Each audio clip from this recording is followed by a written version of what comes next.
안녕하세요. 오늘 저희는 빅토리아 시대 가정관리의 뭐랄까 거의 교과서로 불렸던 책이죠. 비튼 부인의 가정관리서.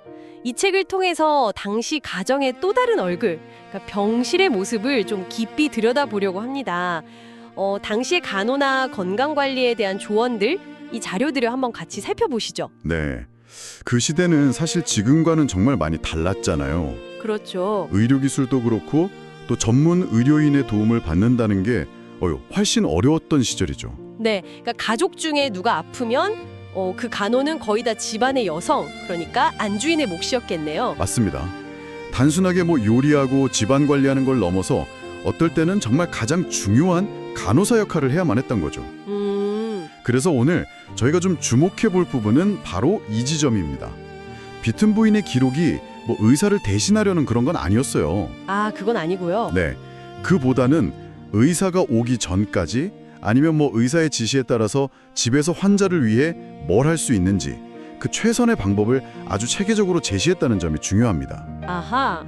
당시 안주인들이 어떻게 지혜랑 정성을 다해서 아픈 가족을 돌봤는지 그 생생한 기록 속으로 한번 들어가 보시죠. 네, 근데 비튼 부인이 책에서 가장 먼저 그리고 제가 보기엔 좀 놀랍도록 강조한 게 바로 병실 환경이더라고요. 맞아요. 그 부분 저도 참 인상 깊었어요. 병실은 집에서 가장 공기가 잘 통하고 조용하며 또 햇볕에 잘 드는 방이어야 한다. 이렇게 구체적으로 딱 명시를 했어요. 네, 그냥 깨끗하게 하라는 수준이 아니라 환자 회복을 위한 최적의 공간, 이걸 만들려고 했던 거죠. 그렇죠. 여기서 정말 흥미로운 점, 아마 청취자분들도 좀 놀라실 수 있는데 그 세균이라는 개념이 명확하지 않던 시대잖아요. 네, 맞아요. 그런데도 비튼 부인이 순전히 경험만으로 거의 현대적인 위생 원칙에 가까운 지침을 내놨다는 거예요. 와, 경험만으로요? 네, 끊임없이 환기해라, 먼지 쌓이기 쉬운 두꺼운 커튼이나 카펫, 불필요한 장식품 이런 거 치워라. 이게 눈에 보이지 않는 세균 때문이라기보다는 깨끗하고 좀 정돈된 환경에서 환자가 더 편안하고 잘 회복되더라. 이걸 관찰과 경험으로 터득한 지혜였던 거죠. 야, 이론이 아니라 진짜 경험에서 나온 통찰이라니 대단하네요, 정말. 그러면 물리적인 환경 말고 또 다른 강조점도 있었나요? 네, 중요한 게 또 하나 있어요. 바로 간호하는 사람의 태도, 그리고 외양입니다. 아, 간호하는 사람이요? 네, 비튼 부인은 간호인이 좀 차분하고 조용한 태도를 유지해야 한다. 그리고 늘 단정하고 깨끗한 옷차림을 해야 한다. 이렇게 강조했어요. 그건 왜 그랬을까요? 이게 이제 환자에게 심리적인 안정감을 주고 내가 나아질 수 있겠구나 하는 긍정적인 기대를 심어줄 수 있다고 본 거죠. 아하. 그러니까 병실의 공기뿐만 아니라 그 병실 안을 채우는 사람의 분위기까지도 관리 대상이었던 거예요. 와, 물리적인 환경 그리고 심리적인 환경까지 정말 세심하네요. 네, 그렇죠. 환자 회복에 둘 다 중요하다고 본 아주 세심한 접근법입니다. 청결과 안정감이라. 어떻게 보면 간호의 정말 기본인데 그걸 벌써 100여 년 전에 체계적으로 강조했다는 게 참 인상 깊습니다. 그럼 환경 다음으로 중요한 건 역시 먹는 거였을까요? 그렇죠. 먹는 것도 중요했고요. 그 책에 당시 흔했던 질병들, 감기나 소화불량 이런 거에 대한 대처법이나 민간요법 같은 것도 소개가 되어 있나요? 네, 물론입니다. 당시 의학 수준을 생각하면 사실 집에서 할 수 있는 응급처치나 증상 완화법이 굉장히 중요했겠죠. 그렇죠. 예를 들면 감기 기운이 있다 그러면 레몬이랑 꿀 섞어서 기침 시럽처럼 쓰거나 아니면 캐모마일 차를 끓여서 환자를 좀 진정시키는 방법 같은 것들이 나오고요. 캐모마일 차. 네. 또 가벼운 통증 완화를 위해서 겨자찜질을 한다거나 특정 허브를 이용해서 열을 내려려는 시도 이런 당시 널리 쓰였던 민간 요법들도 찾아볼 수 있습니다. 흥미롭네요, 근데. 그런 민간요법들이 실제로 얼마나 효과가 있었을지는 약간 의문이 들기도 하는데요. 아, 정확한 지적이세요. 그게 중요합니다. 이 방법들이 오늘날 의학적인 관점에서 봤을 때 모두 다 효과적이거나 안전하다고 보기는 좀 어렵다는 점이죠. 당시 지식의 한계가 명확했거든요. 하지만 우리가 여기서 주목해야 할 것은 그 효능 자체의 과학적 검증 이런 것보다는 제한된 환경 속에서도 아픈 가족을 위해서 뭐라도 해보려고 했던 그 절박함, 그리고 정성, 이걸 봐야 하는 거죠. 그렇죠. 뭐라도 해주고 싶은 마음. 네. 그리고 이런 대처법들과 함께 비튼 부인이 정말 중요하게 다룬 게 바로 환자식입니다. 네, 맞아요. 환자식 레시피가 아주 상세하다고 들었어요. 어떤 음식들이 있었나요? 그리고 왜 그렇게 중요하게 여겼을까요? 대표적인 예가 이제 그루얼이라는 건데요. 아주 묽은 곡물 죽이에요. 그루얼이요? 네. 오트밀이나 보리 같은 곡물을 물이나 우유에 넣고 아주 묽고 부드럽게 끓인 건데 일단 목 넘김이 쉽고 소화가 잘 되니까 위에 부담이 적다고 여겼던 거죠. 아하, 죽이군요. 네. 또 하나 유명한 게 비프티인데요. 비프티? 네. 쇠고기 살코기를 잘게 썰어서 물에 넣고 아주 오랫동안 뭉근하게 끓여낸 맑은 국물입니다. 당시 사람들은 이 국물에 고기의 영양분이 막 농축되어 있다고 믿었어요. 그래서 기력이 쇠한 환자에게 아주 좋은 영양 공급원이 된다고 생각했죠. 아, 쇠고기 국물. 영양 보충에 좋다고 봤군요. 맞습니다.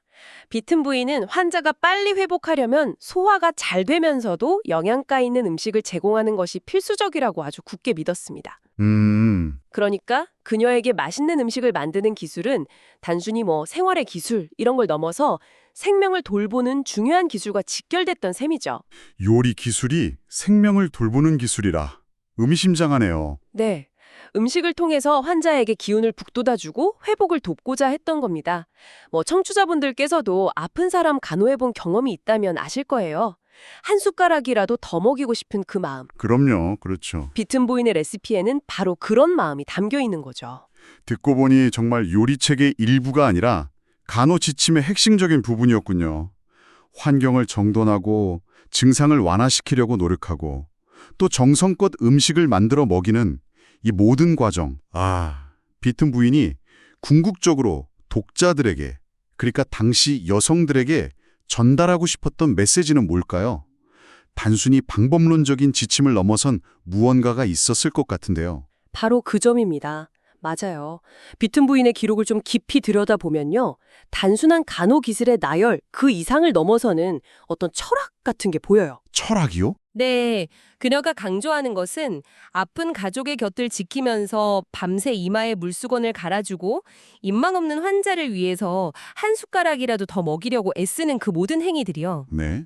이게 단순한 의무가 아니라 가족에 대한 가장 깊은 사랑과 헌신의 표현이라는 사실입니다. 사랑과 헌신. 어쩌면 의학적인 지식은 좀 부족했을지 몰라도 인간적인 보살핌과 정서적인 지지가 회복 과정에서 얼마나 중요한 역할을 하는지 이걸 본능적으로 알고 있었던 거죠. 정말 그러네요.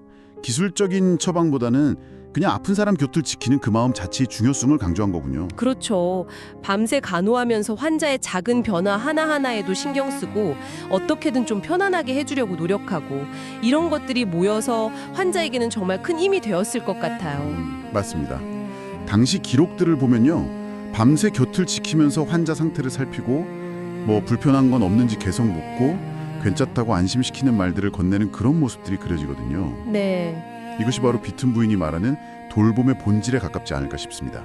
제한된 의료 환경 속에서 오히려 그 인간적인 접촉과 따뜻한 관심이야말로 가장 강력한 치유의 도구 중 하나였던 셈이죠.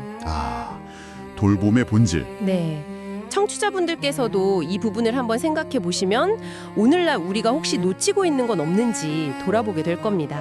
자, 그럼 오늘 우리가 함께 살펴본 이야기들이 청취자 여러분께는 어떤 의미로 다가왔을까요? 비튼 부인의 안내를 따라서 빅토리아 시대 가정의 병실 풍경을 한번 엿봤습니다. 우리는 쾌적하고 안정적인 환경 조성이 얼마나 중요한지, 또 환자 상태에 맞는 영양 공급을 강조했다는 점, 그리고 무엇보다도 그 모든 것의 바탕이 되는 정성 어린 돌봄의 가치를 확인할 수 있었습니다. 네, 지금 우리는 첨단 의료 기술이 정말 눈부시게 발전한 현대 사회에 살고 있죠. 그렇죠. 하지만 때로는 그 기술의 이면에 가려져서 가장 기본적인 인간적인 돌봄의 중요성을 혹시 잊고 사는 건 아닐까 하는 생각이 들어요. 그럴 수도 있겠네요. 비튼 부인 시대의 지식은 과학적으로 완벽하진 않았을 수 있습니다. 하지만 아픈 사람 곁을 지키면서 불안감을 잠재워주고 정성을 다해서 돌보았던 그 마음과 태도는 시대를 초월해서 여전히 강력한 힘을 지닌다고 생각해요. 네, 맞아요. 오늘날 우리는 이 사람의 손길이 주는 위안과 회복의 힘을 어떻게 현대 의료 시스템 안에 좀 조화롭게 담아낼 수 있을지 이걸 고민해 볼 필요가 있습니다. 어쩌면 빅토리아 시대의 지혜가 현대의 우리에게 아주 중요한 질문을 던지고 있는지도 모르죠. 네, 오늘 이 이야기가 청취자 여러분께 작은 생각의 씨앗 하나를 남겼기를 바랍니다. 마지막으로 스스로에게 한번 질문을 던져보시면 어떨까요? 최첨단 의학의 시대, 모든 것이 빠르고 효율적으로 처리되는 이 시스템 속에서 비튼 부인이 그토록 강조했던 아주 세심한 인간적인 관심과 기본적인 편안함의 제공, 이것이 치유라는 전체 여정에서 과연 어떤 역할을 할까요? 기술적인 치료와 인간적인 보살핌? 여러분은 이 둘의 균형을 어떻게 찾아가야 한다고 생각하시나요?